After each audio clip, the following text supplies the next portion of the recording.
Aujourd'hui, en écoutant les témoignages, d'abord le tien, il est fort.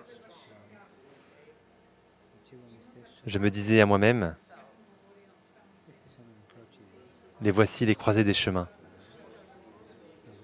les carrefours où le Seigneur fait la fête, où le Seigneur choisit son peuple.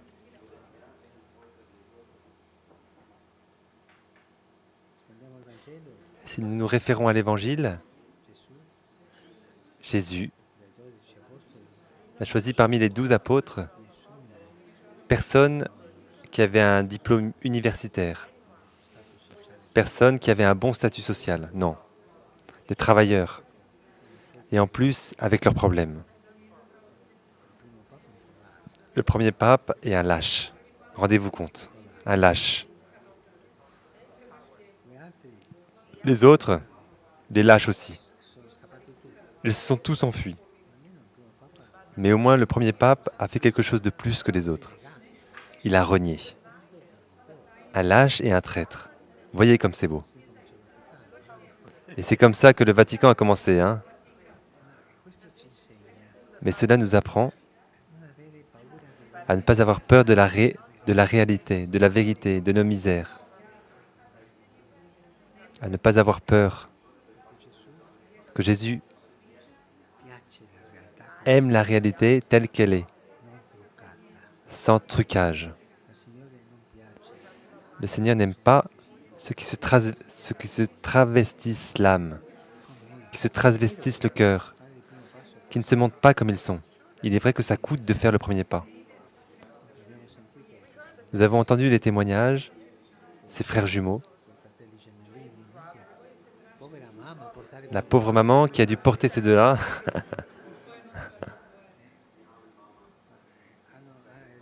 Il se laisse offrir ce premier pas. C'est mieux de rester comme ça, je vais bien. Non, il me manque quelque chose. Et il franchit le pas. Il fait le premier pas. Et c'est beau, c'est beau, c'est beau. C'est une grâce. Je sens que dans vos témoignages, j'entends la voix de Jésus. Jésus qui passe avec la réalité de sa grâce. Viens, mets de l'ordre dans ta vie. Je t'aime, mais saisis vraiment ta chance. Et cela se produit dans la vie de chacun d'entre vous, dans tous les témoignages que nous avons entendus. Chacun a sa propre histoire à raconter. Vous venez vivre ici en communauté, puis vous sortez, ou pas, et vous êtes intérieurement totalement transformés.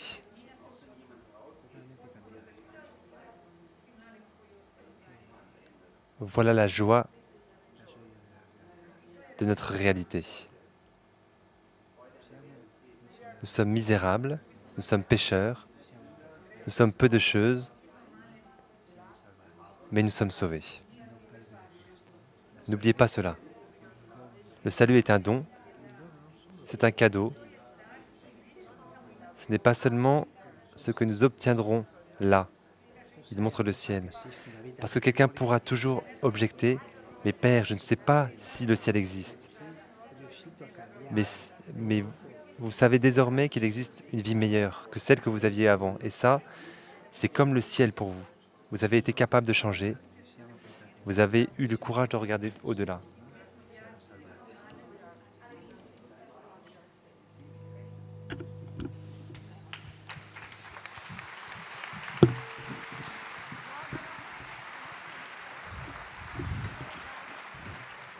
Alors, avant de donner la parole à Don Massimo, une information. Là, la parole de Dieu nous parle clair. Donc, nous sommes invités aux noces. On a une autre parabole aujourd'hui. Ceux qui ont choisi les dernières places sont invités à venir aux premières places. Alors, nous invitons les derniers à venir aux 2 premiers rangs qui sont libres pour vous. S'il vous plaît, remplissons les 2 premières files de devant. Grazie. Merci, merci. Nous remercions le Seigneur pour cette parabole des dernières places qui deviendront les premiers. Venez, vous êtes invités.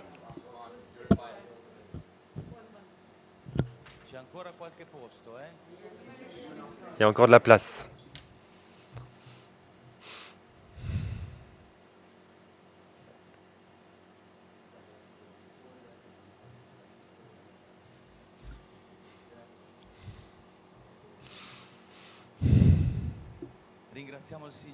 Remercions le Seigneur pour ces paroles de notre Saint-Père que nous avons le don d'aujourd'hui de pouvoir contempler, et aussi à travers la catéchèse du Père Perron. Moi, ce qui m'a touché du pape, c'est quand il nous rappelait de ne pas avoir peur de la réalité, de ne pas avoir peur de regarder dans les yeux de la réalité de notre être le plus profond. Je crois que le plus grand don que la communauté nous offre à chacun de nous, garçons, mais aussi à vous, les familles, les amis, est de découvrir la vérité de nous-mêmes, la vérité de ce que nous sommes.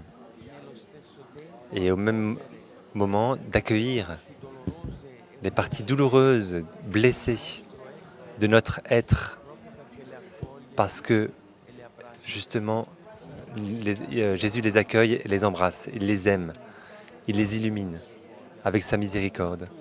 Et beaucoup de fois, la fuite que nous avons vécue dans la drogue, dans les plaisirs, aussi cet activisme de faire beaucoup de choses, c'est parce qu'on ne veut pas s'arrêter et regarder la réalité. Et alors le risque, comme disait le pape, et c'est un peu de la truquer, de la modifier, pour espérer de l'accueillir d'une manière diverse. Mais ça, c'est de la fausseté. Le pape nous a rappelé qu'au fond, cette vérité concrète de la réalité de ce que nous sommes, et ensuite on rencontre le Seigneur. C'est là où on rencontre le Seigneur réellement, profondément.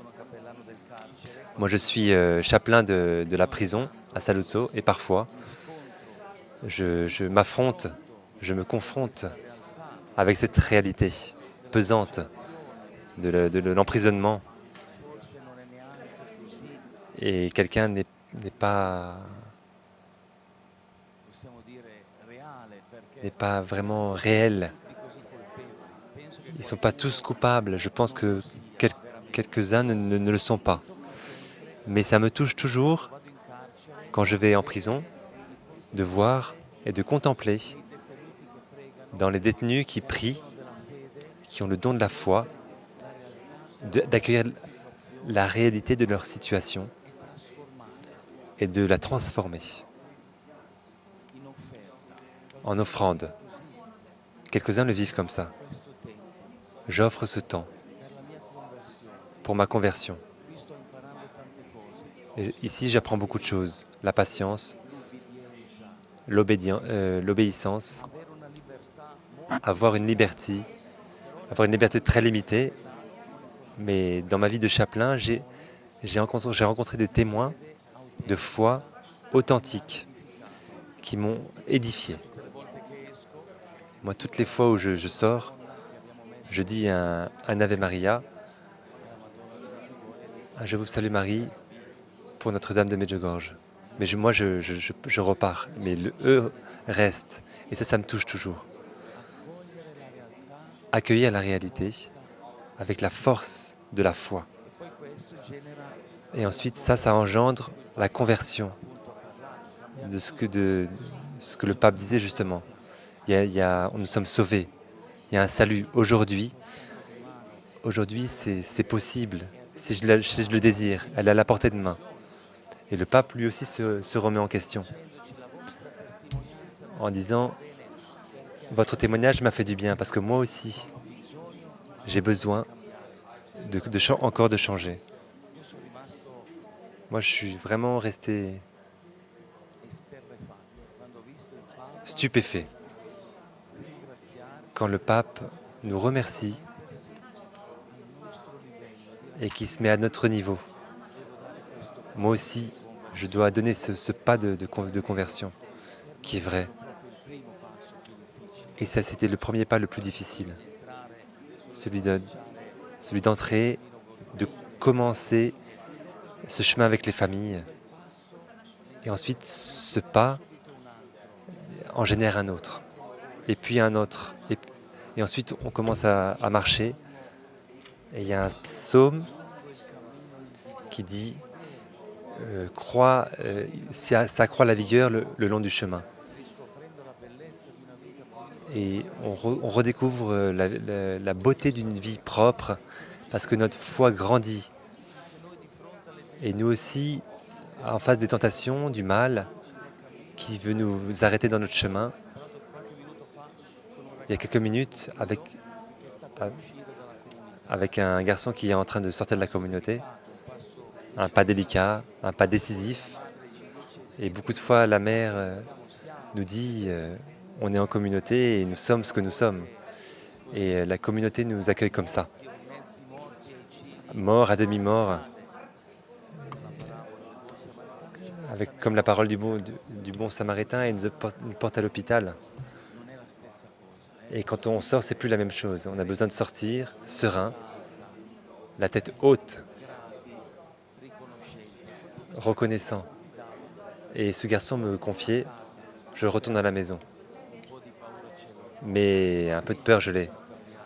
Je sens que j'ai changé. Je sens qu'aujourd'hui je prie. Je vois qu'aujourd'hui je crois. Mais il m'attend un monde difficile. Un monde où la réalité nous fait peur. Et moi je lui ai dit, heureusement que tu as cette conscience d'une réalité difficile qui t'attend. Mais aujourd'hui tu as la prière. Et lui m'a dit, c'est vrai, aujourd'hui je peux prier. Je sais que cette réalité, je peux l'affronter avec la force de Dieu, de l'Esprit Saint, avec la présence de Marie. Alors je pense que le pape nous a rappelé des choses très belles de notre vie communautaire et on le remercie pour la vie de Mère Elvira qui aujourd'hui ne peut pas faire beaucoup de choses, mais Elvira, elle accueille jour après jour la réalité de sa maladie, de sa situation. Et elle l'accueille avec la force de la foi, comme elle a toujours fait. En toutes les autres circonstances de sa vie, elle accueille et elle l'embrasse. Et beaucoup de fois, elle nous demande d'embrasser la réalité de notre condition avec Amoré. Et ça, c'est vraiment un grand miracle. Et c'est le plus grand miracle de la communauté, que la communauté nous permet de vivre aujourd'hui, chaque jour.